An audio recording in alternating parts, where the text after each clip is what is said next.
Abitha channel நேயர்களுக்கு நமஸ்காரம். நான் உங்க அபிதா ஸ்ரீ.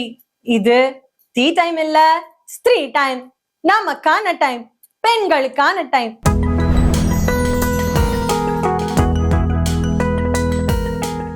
இன்னைக்கு எபிசோட்ல நம்ம என்ன பார்க்க போறோம்னு சொன்னா, நம்ம எல்லாருக்குள்ளயும் ஒரு சைலண்டா போயிட்டே இருக்கிற கொஸ்டின். அதாவது கெரியரை சூஸ் பண்ணும்போது நம்ம எல்லாருக்குள்ளயும் ஒரு சைலண்ட் கொஸ்டின் போயிட்டே இருக்கும். அது ஒரு விதமான கில்ட் ஃபீல் அப்படின்னு சொல்லலாம். அந்த ஃபீல் எங்கேருந்து வந்தது, ஏன் வந்தது, அதை நம்ம எப்படி ஹேண்டில் பண்ணலாம் அப்படிங்கறத பத்தி தான் நான் இப்போ பேச போறேன். பொதுவா கெரியரை சூஸ் பண்றது அப்படிங்கிறது நம்ம எல்லாரோட லைஃப்லயும் ஒரு ஹாப்பியஸ்ட் மொமெண்ட் தானே. ஆனா நம்மள மாதிரி கல்யாணம் ஆன பெண்களுக்கு அந்த ட்ரீம்ஸை நான் ஃபாலோ பண்ணணும் அப்படின்னு நினைக்கும் போது, ஆம் ஐ ரியலி செல்ஃபிஷ், நான் ரொம்ப செல்ஃபிஷா டிசைட் பண்றேனா அப்படிங்கிற ஒரு கொஸ்டின் சைட்ல வந்துட்டே இருக்கு இல்லையா? அது ஏன்? அந்த கில்ட்டை நம்ம எப்படி ஹேண்டில் பண்ணணும் அதை பத்தி பார்ப்போமா? நம்ம எல்லாருக்கும் ஒரு ஃபேமிலி பவுண்டட், ஃபேமிலியோட ரெஸ்பான்சிபிலிட்டிஸ் ஒரு சைட், நம்ம எக்ஸ்பெக்டேஷன்ஸ், ஃபேமிலியோட எக்ஸ்பெக்டேஷன்ஸை ஃபர்ஸ்ட் ஆஃப் ஆல் ஃபுல்ஃபில் பண்ணணும்னு ஒரு சைட், நமக்குன்னு ஒரு கோல், நம்மளோட லைஃப்ல ஒரு எக்ஸ்பெக்டேஷன்ஸ், நம்ம அந்த கோலை அச்சீவ் பண்ணணும்னு ஒரு சைட். ஸோ ரெண்டு பக்கமும் நம்மள புல் பண்ணும்போது அதை நம்ம எப்படி ஹேண்டில் பண்ணணும் அப்படிங்கிறது தான் ஒரு பெரிய விஷயமும் கூட. இந்த கொஸ்டின்ஸ் நமக்கு ஏன் வருதுங்கிறத ஃபர்ஸ்ட் பார்த்துடலாம். நம்மளுக்கு ஃபேமிலி மேல இருக்கிற ஒரு ரெஸ்பான்சிபிலிட்டினால இந்த கொஸ்டின்ஸ் நமக்கு வருது. அண்ட் நம்ம ஃபேமிலியை டிசப்பாயிண்ட் பண்றோமா? நான் கேரியரை சூஸ் பண்றதுனால நான் என் ஃபேமிலியை டிசப்பாயிண்ட் பண்றேனா? நான் ஃபேமிலி ரெஸ்பான்சிபிலிட்டிஸை எடுத்துக்காம என்னோட கோல் மட்டும் தான் முக்கியம்னு நான் ஓடின்னு இருக்கேனா அப்படின்னு நம்ம அதை யோசிக்கிறோம். கண்டிப்பா கிடையாது.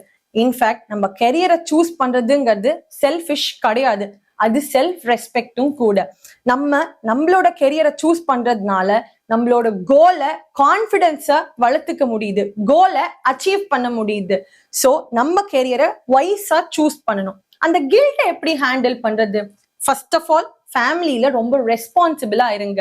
ஃபேமிலியில ஓப்பனா பேசுங்க. எல்லார்கிட்டயும் என்னோட கோல் இதுதான், நான் இதை அச்சீவ் பண்ணணும்னு நினைக்கிறேன், என்னோட கெரியரை நான் இந்த வழியில கொண்டு போகணும்னு நினைக்கிறேன் அப்படின்னு என்ன நினைக்கிறீங்களோ ஃபேமிலி மெம்பர்ஸ் கிட்ட ஓப்பனா சொல்லுங்க.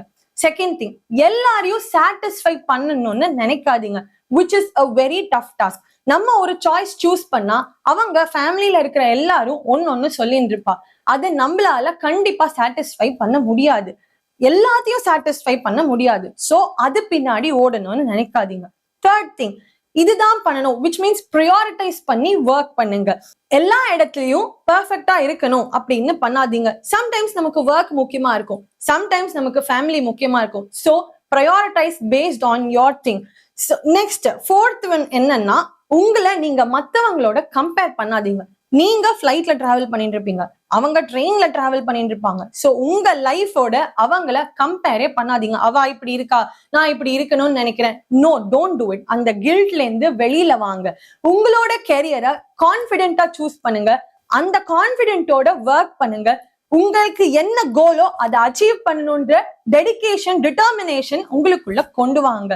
அண்ட் மோஸ்ட் இம்பார்ட்டண்டா, உங்களுக்கு நீங்க கைண்டா இருங்க.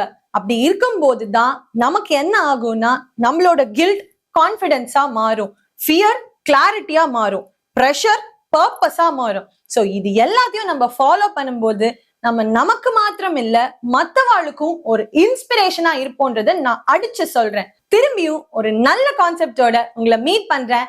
Until then, bye from Apita Shri.